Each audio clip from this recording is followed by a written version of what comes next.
About 10 minutes down the road is our ProMedica Cancer Institute, which is housed along with Flower Hospital that has about 300 beds. Overall, our catchment area is about 1.7 million people.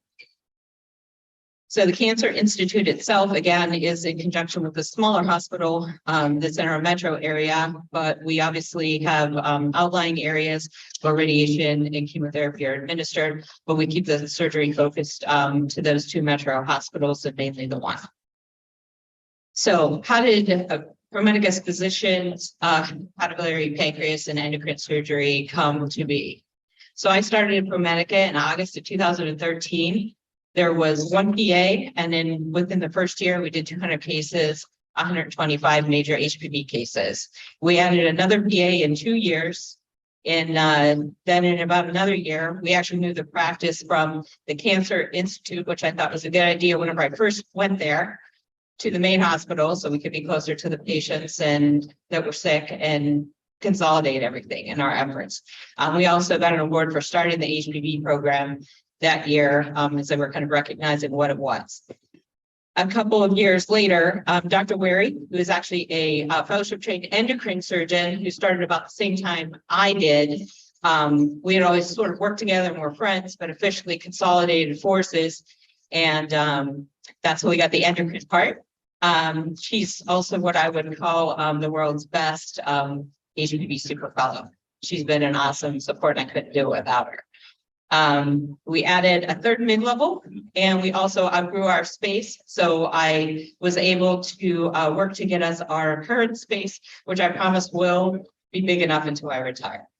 And then in September of 2021, in addition to that, we added another surgeon. Currently, we have 3 surgeons in addition to Dr. Wary and myself. Dr. Victoria Kim, who just graduated from UPMC surgical oncology program, joined us. And we have 3 mid-levels, and we also have a surgical first assistant that is housed within our program. So I do about 250 cases a year. It's a mix, a variety of things, but they're all focused on HPB. You can see there have been pretty consistent numbers and growth. Occasionally, I do a general surgery on case. I do not do any general routine general surgery, and I did not take general surgery call whenever I got here. I'm going to give you guys at least 7 of the tips. You can ask me for the other 3 later because I just have to talk short for building this and making this happen. So everybody talks about the tried true ones, which I won't spend too much time on, but to say that if you're going to go somewhere where there isn't something and you're going to say you need me, then you're going to have to in some way provide that 24/7, or else the question is, do they really need you? Or is that going to last? Obviously, phoning everyone, I found it great. A way to show your ability to do these cases and take care of these patients here was to present not only videos of patients at tumor boards and different conferences, but also to do some QI and show that data at other meetings. And I also did invite people to the OR. I didn't have too many takers, but a few came. So number 2, I had a couple mentors, and boy, were they right whenever they said, you got to be built to take a meeting if you're going to build a program. And that's true. You're going to have other surgeons which are going to, 1, be concerned that you're invading on their general surgery territory. What is it that you're going to be doing? They're not used to having it done there. The system did 8 Whipples in 5 years in the system before I came. So to go to do 25 to 30 a year was a huge shift. There are people that were doing a few things, and you're going to have some ego things that happen because obviously, you know, we're not going to do a wedge liver resection and put them in the ICU for 2 days. So, however, on the swing things of that, you also find that there are people that are very supportive. I couldn't have also gotten where I got without, oddly enough, the cardiothoracic surgeons who were huge supporters throughout doing this and really helping express what the difficulty was of these patients were taking care. And part of that is because you're trying to change, you know, referral patterns that have been set in place for decades. There would never been an HPB surgeon anywhere in Toledo before I came. You're implementing a cultural revolution. You know, we can go on and on about how we manage colorectal meds, how we're going to take care of patients that have, you know, cirrhosis and HCC, those kinds of things. You have to teach everybody because nobody doesn't really know anything about HPB. Again, you got to have some kind of caller availability. And you do have to have somewhat of being able to take the hit to your ego that you can't do every single thing you could do whenever you were in training or if you were in a bigger institute, even if you were personally capable of it. And accept that there are going to be some patients that just want the big established institution, and that's okay for them. And it's not a reflection of you, it's just a comfort of what they want. Regarding teaching everybody, I could go into detail with you offline about how I went about doing all of that. But at the end of the day, hopefully, you've taught them well enough that whenever you move to your new office, your team feels confident enough to show you that they've learned by regurgitating it in a rules of HPB on the wall of everything you say. Or they could just be making fun of me. You got to build a team. You need a main practice core to help you because you cannot do this alone.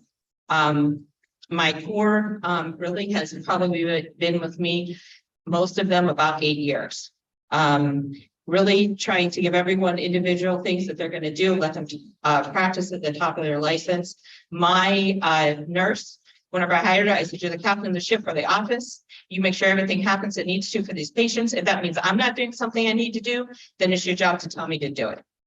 And it's just, it's been very helpful to be able to do it. You also got to really, I invested a significant amount of time into my supporting doctors in my relationship with them so that whenever you really needed something, they would do it for you. And also that it was a team and things would go both ways, and also into making them comfortable that we were going to do this in an institution where it really wasn't done before. The OR staff obviously needs a lot of training and reinforcement. Also, you know, administration, a lot of times they have checklists that says it sounds like a good idea to get an HPB surgeon. So they go get one, but they have no idea what that means and what kind of operations you're going to do and what kind of patient population that brings. And then the billers. The billers sometimes I feel are honestly a little bit of a bane of my existence, but we have a close relationship and we meet every month to go over it to make sure it's right. As far as developing strong relationships with your referral base, you know, obviously everyone knows you got to answer them promptly, see the patient promptly, you know, let them know what you can do for them because sometimes they don't know exactly what you can deliver. You got to find out what they want from them. These are a couple of things that they ask us to do. And some of those tasks may fall under GI. Our GI is understaffed, even though it's a big group because we're so busy. So we've offloaded, and I'm not going to take care of their Crohn's, but I'll take care of, you know, some of this stuff. We also needed a home for the high-risk genetics people, and we have kind of taken them in to do the talks and sometimes some of the screenings. Go visit them. You cannot underestimate the value of actually going out to the hospital, you know, that is, you know, an hour and a half away, and you actually meet, you know, with those surgeons or with those doctors, and the relationship really comes for whenever they want to, you know, transfer or get someone to you. And then you got to figure out how they want to have their follow-up given, and everybody seems to like it different. So you don't want to, you know, call the person that wants to chat, and you don't want to chat the person that wants to call. You got to show administration your value. You got to figure out who they are. Sometimes that's a little confusing whenever it's not in a traditional academic setting. I do at least yearly meetings with them just to let them know what we're doing, because unless you're going to tell them, oftentimes they won't know. And even if it's short successes of saying, hey, like, you know, our resident's going to give this presentation at HPBA, great, email done. We do invite them, you know, to come to our OR and our events. We discuss goals just to make sure they continue to align. And something that took me a little bit to learn was that you got to anticipate granular markers of success, not just when you get bigger, when it gets busier. And finally, you know, you got to utilize the support and the experience of your mentors. Without these 6 guys who, you know, most of you probably know at least some of them, I would never have been successful be here. I'll leave it up to you to decide which one of those 6 you think is the happiest. And I'm almost to my 10-year anniversary and I call this. And then finally, you got to put a lot of effort besides being a good surgeon, but you have to be a good surgeon and a good doctor. As my, CEO said, you are so exposed and you are so out there that if you're not good, people are going to know right away in this area. It takes a village to do this. I didn't do this by myself. You got to make it uniquely yours because I think you have to be passionate enough about it to put this much effort into it. But it is exceedingly rewarding. And I would also just tell you that anything is possible, because if I listened to everybody who told me that I could never do it, it would have been pretty quick that I gave up. So in addition to thanking my team and my mentors, I of course have to thank my patients who entrusted me to take care of them. And if anyone wants to talk about anything more, please feel free to reach out. Thank you.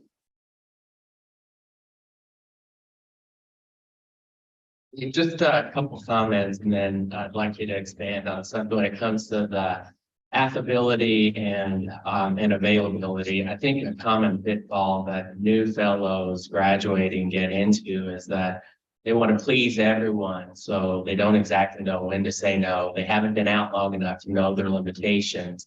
That's different. We're going to hear a talk later in this session about a surgeon that's established themselves. They know their limitations, and then they're leaving and they go start a new program. It's different than a new fellow graduating. What advice would you give to that fellow where you want to please everyone, but you don't know, and you can do this or not, and you don't, like in your situation when you started, you didn't have a backup. You had mentors you can call, but that's different than if you've got a hole in the portal vein and you've got a scrub assistant helping you. So I will give you a disclosure that I did transplant, and then I did my HPB fellowship. So I had quite a bit of operative experience. And in between that, it was a difficult time to get a liver transplant job.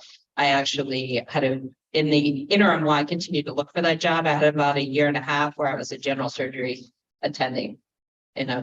So I will tell you that had I not done that, I think it would have been difficult to go it alone. And I would never recommend going it alone. And honestly, even coming here, I was recruited initially to join a surgical oncologist and focus on HPB. But it became even though I asked questions, there were kind of opaque answers. It became very obvious that he was very comfortable with melanoma and breast, and he did an occasional esophagectomy. So that really ended up, I would never have went with the intention of not having someone who was on site. However, once that happened and you've signed a contract and you're invested, then you've got, choices to make. And I was either going to do what I could do. However, I will say there were some people, some patients that I got that I thought, I haven't, I don't think I should do this here. And one of my mentors actually was in Cleveland, and I would tell the patient, like, I don't think it's appropriate to have you have this done here. However, this is who I would recommend and send you to. Most of the time they went to them, but occasionally they, wanted a referral somewhere else. And I think you just have to be honest with the patients, because at the end of the day, you do have to realize that, you need to live with yourself. You want to be good to them. And, I never had anyone really get mad that I said, I think you should go somewhere else. Great, thank you. Any more questions? Not, we'll go to the next talk. Next talk is by Dr. Dudeja, is that correct? Dudeja, all right, I was close. Starting your practice in an academic setting, University of Alabama, Birmingham.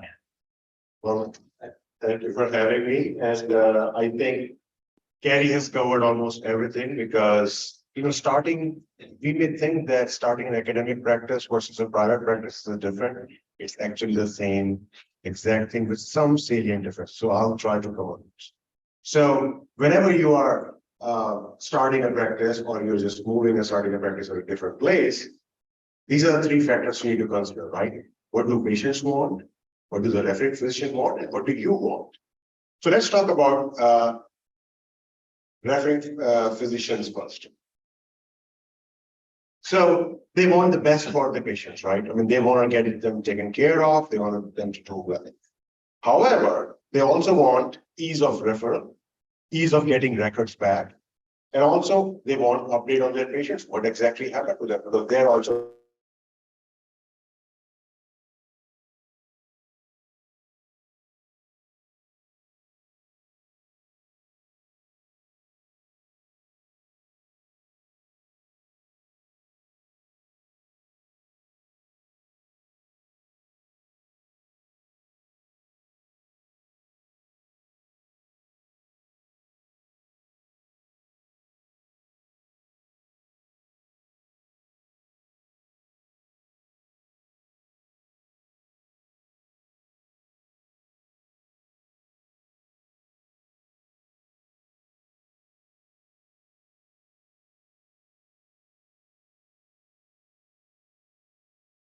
systems, what their referral patterns are, and is there opportunity of collaborating versus competition? And all these questions can be answered with the help of department administrators, cancer center administrators, and there are people who can help you understand where the referrals are coming from, where are they not coming from, and how do you try to make inroad into new models. So to give an example, my previous job was in Miami. Down there is Miami, I don't know if I can point, but that's where the University of Miami Hospital lives. And that area is super saturated, right? So fortunately, University of Miami, about 60 miles up north, has a remote facility, which is DFE clinic. And I started going there, and because that area has a lot of patient population, they need care, but there's not a good health system there which can take care of HPB patients, right? Started my practice there and see patients there, bring them down for operation. Now I'm in at UAB, Birmingham area, again, very, very saturated, right? There are multiple hospital systems and a lot of doctors doing HPB, even some in the practice that I joined when I became the hospital director. So focusing on growing up, now I'm not growing the practice for myself, I'm growing for the whole division, but focusing on areas where there is a need and trying to understand what is the referral patterns there and how can we break into this market. And the goal eventually is to help them, right? You want to take care of the patients near their homes and not having them fly out to different institutes. Then once you have strategized, you got to execute, right? You got to get out there. There's no shortcut. There's no big planning, no matter what kind of academic institute is. You have to get in front of the people who gonna send patients. It can include the form of case presentations and business meetings, arranging oncology seminars, the CME events where doctors can come and meet you, medical community education events in the community, but nothing replaces meeting the referring providers in their offices. Remember that if somebody has seen you, has heard you, have received a call from you, they are more likely to send a patient to you as compared to UAB, right? I mean, they send a referral to UAB, it disappears in this black box, they never hear from you, you're not receiving that patient ever. Leverage your strength, right? If you're a hernia doctor and you want to go and talk to them, they got millions of them. But you tell them, you know what, I'm a liver pancreas biliary surgeon, they want to listen to you because they have a lot of patients who need help, and then they want somebody who they have seen, who they have shaken hands with. Talk about new programs that you have with your academic medical institutes. So we started hepatic artery infusion pump programs actually at University of Miami, revived it when the pump stopped, availability was not there. And this was really an opportunity for education of the medical community. I don't know where you all practice, but in Birmingham or in Alabama as such, when you go and tell a medical oncologist, if there were 5 liver lesions, still can dissect them, and that was news to them. And what really acted as a major, ability to talk to them? Well, we have hepatic artery infusion pump program. Oh, really? You can do that. By the way, if it is 5 lesions, I can still dissect it without this. So that kind of starts the conversations. Focus on things that you can use to start that conversation, including robotics and I'm in surgical oncology, so we talk about high-tech and medical modalities. Talk about multidisciplinary care, the good outcomes you have, but don't hesitate from talking about why have you not referred those patients to us in the past? What problems have you faced? And how can we circumvent them? And I tell them that I am the complaints department for the division. If you have any problems, don't hesitate to contact me ever. Then never go out before you improve the access, right? Because that's going to be a linchpin. Evaluate what is the wait period in getting to your clinic. How easy is it to get a patient in your clinic, and what are the barriers? If you are going to say, well, I'm in an academic medical center, until unless a patient with pancreatic mass has a biopsy and has proven diagnosis what it is, and I'm not going to see the patient, you're not getting that patient, because there's a person who's sitting right across the street who's going to see everybody and take care of that patient. So remove barriers, educate the frontline workers, right? What they are the people who are going to get that call from a patient who's really has a cancer diagnosis and really needs some compassion and care. Ancillary services. Maybe the EUS availability is a problem. CT scan availability is a problem. Address those issues. And with time, change the attitudes and the policy. Now, most patients will actually come through a referring physician, but some patients will actually, as soon as they get diagnosed with pancreatic cancer, are going to go on internet and start searching. So this is, I just searched last night and looked up. So here, when you search in Miami, you get, Mayo Clinic shows up. So you can adjust these things, talk to your IT people, how you can really gain the system to come up front when you search and stuff. Of course, there are many other modalities of advertisement, billboards, patient events, mail campaign, but nothing is, what is not replaceable is compassion, right? You take care of a patient and then they go back and they tell the referring physician that how good you were and how compassionate you were, you're gonna get more. Rome wasn't built in a day, but they worked on it every single day, right? So it's not gonna happen overnight. It takes time. For the longest time, I did just lymph node biopsies and many other gallbladders and things I did because it takes time to build a practice, but eventually you will, so you gotta be persistent. Well, thank you, and I'll be very happy to take any questions, and of course, this is my contact detail.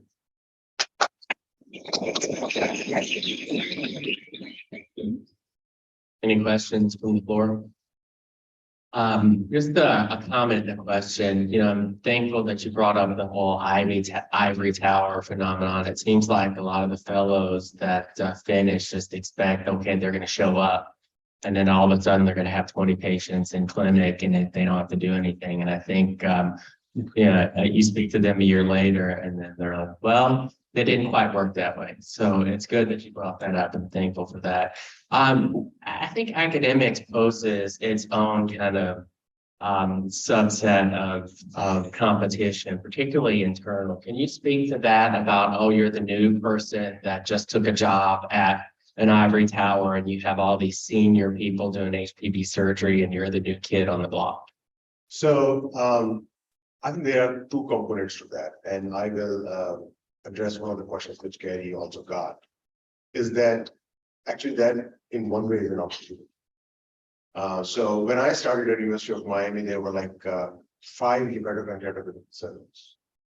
And so what you need to find in that area, first of all, it's an opportunity because whenever I had a difficult case, I had a partner who would be, I would run the cases with them, with the most respect, take their value, because you don't want the person who's rubbing, the people the wrong way. Second thing is we got to find out what, again, availability, affability, and ability, right? And the other thing is you got to find out what are those people not willing to do that you are doing. For example, I was willing to drive 60 miles every week up north to get those patients. And the mentality is that the pie is only this big. Actually, you can expand the pie. So that really was a good experience for me, where I started from, and I first 1 year I was doing lymph node biopsies, and then lymph node biopsies and difficult gallbladders, occasional pancreas. But then you start thinking that how I gotta build the practice, where are the weak spots, where are the referring physicians, reaching the referring physician, what's not coming to you, University of Miami, and then you can expand that part of it. Thank you. All right. All right, thank you. Our next speaker. Dr. Mark Gallery, Professor of Surgery, Harvard Medical Center. He's also Chief of General Gastrointestinal Surgery at Beth Israel Ligaments. He's coming to talk to us about building relationships with our multidisciplinary colleagues and referral base. Good afternoon, everybody.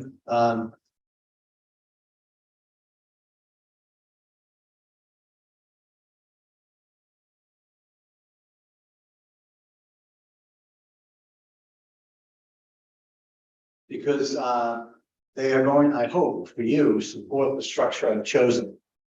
Now, some of the things that I'm going to cover here might be a little bit uncomfortable, but they're real factors of life. Because we're going to go through this according to a certain. As we do that, if you could just reflect in your own quiet minds and on the plane ride home, how these things reflect and apply to you in your own practice, I think you'll get something about this. So there's going to be a simple construct for this discussion, and that is a construct with purpose. I'm going to talk to you about what are the components, stepping stones, and yes, stumbling blocks of collaboration, of communication, and on connecting people. Because if you look at the title of what I was supposed to say, Dr. Kent's back there, so I better do a good job. I had to come up with working with multidisciplinary colleagues and expand on what we've already heard with respect to referral base. So I want to show you some of the elements of how you can essentially sync the team without sinking the team. It's been shown clearly in numerous studies that interprofessional collaboration in healthcare improves patient care and outcomes. We're all used to this now with multidisciplinary care, especially for cancer patients. It reduces medical errors. It allows for starting treatments sooner. It reduces inefficiencies and healthcare costs, and it improves staff relationships and job satisfaction. It may even go on to improve disparities, inequities in healthcare. But what does it require of us individually? And what does it require of us as a team working together? And how can it be empowered? Well, to go into that, just ask yourself the basic question. Why should I collaborate? Again, building on two great talks, we all have a lens, perspective of what our perceived need to collaborate. One lens might be, I'm fine. I don't need anybody else's help with this. I got this covered. We know that's not the right lens. The other lens is collaborative because you understand the value and the purpose of it, and you want to be part of that collective team.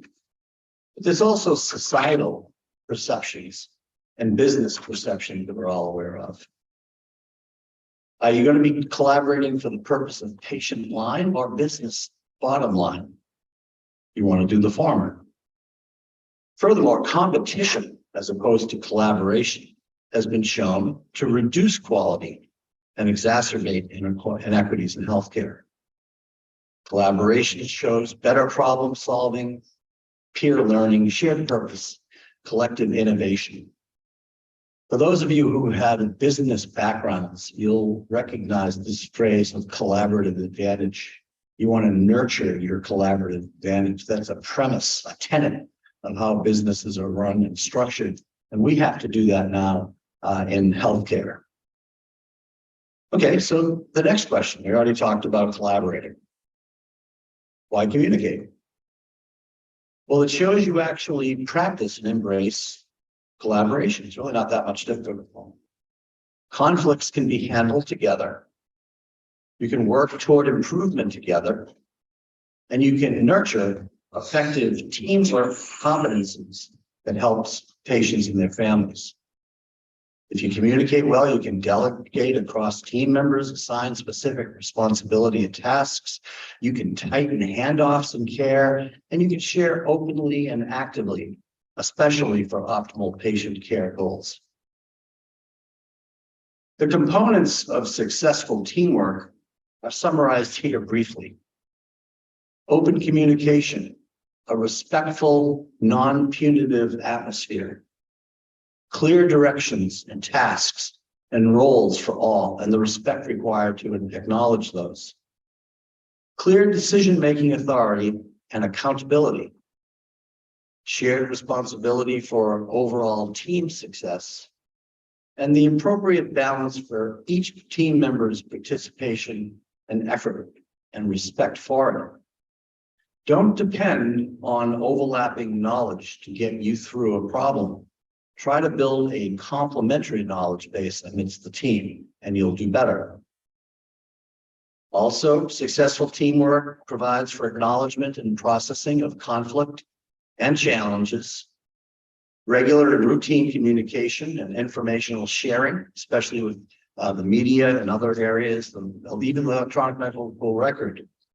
Acknowledge and understand the strengths and weaknesses and efforts by everybody. Very importantly, educate and train deeply all the way from the top down through all levels of the team, and do it continuously.